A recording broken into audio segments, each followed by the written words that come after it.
Brilliance Audio presents Final Judgment by Marcia Clark, performed by Angela Daw. The scene was idyllic, a clear sign that disaster was just around the corner. For some reason, this time, I decided to ignore that universal truth. I gazed at the horizon, where a persimmon sun glowed at the edge of an azure sky, and a soft tropical breeze wafted across my body. I trailed my hand through the warm, gleaming white sand below my lounge chair and watched as Niko emerged from the water and moved toward me. His wet, muscled body sparkled in the dimming sunlight like a character in a Spanish telenovela. With a sigh, I closed my eyes and stretched my arms over my head. Just your typical end of day at the most exclusive beach villa on Bora Bora. It was all so stunningly beautiful. So Hollywood perfect, so dream come true. And so not me. I don't do vacays. I'd never been on a vacation that took me any farther away than Santa Barbara, which is about an hour north of where I live in West Hollywood, and never for more than a weekend. Then again, I'd never been in a relationship long enough to even consider spending that much alone time with anyone. I'm not sure how it happened. True, Niko Farrell checked a lot of boxes. Smart? Check.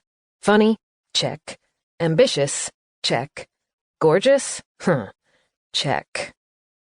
He'd achieved global fame, and banked a fortune in the process, by parlaying his skill as a martial artist — Krav Maga was a particular specialty — into an industry that included worldwide tours and master classes, videos, and inspirational speaking appearances. Right now he was in talks to put out a unisex clothing line and fragrance.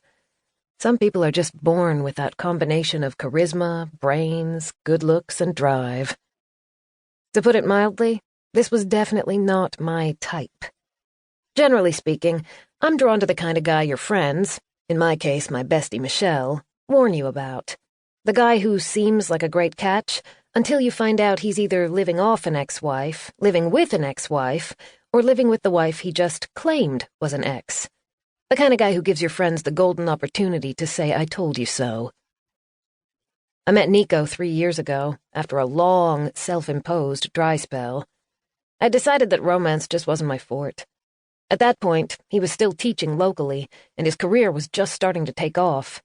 I'd enrolled in, then immediately bailed on, his beginner's class in Krav Maga. I loved the idea of being able to defend myself in case I'd forgotten my trusty Smith 38, but I just couldn't commit to weekly classes. When I failed to show up for the next 2 sessions, Niko had called to find out why, and then asked me to meet him for coffee to discuss it further. We'd been dating ever since. The truth is, it wasn't just my lack of commitment. I'd had to give up the Krav Maga classes. It's tough to run a solo criminal law practice and find time to do anything else. I'd love to hire some actual associates for my firm, Brinkman and Associates, but they cost money. Michelle, my BFF since 7th grade, who's now my paralegal/bookkeeper/office manager, you get the picture, doesn't buy it. She says an associate or two would pay for themselves in the time they'd save me by doing the scut work like writing motions, letters, and briefs. Time I'd be better off spending in scoring more clients. The truth, according to Michelle, is that I'll never hire other lawyers because I'm a control freak who doesn't trust anyone. This is not an entirely unfair assessment.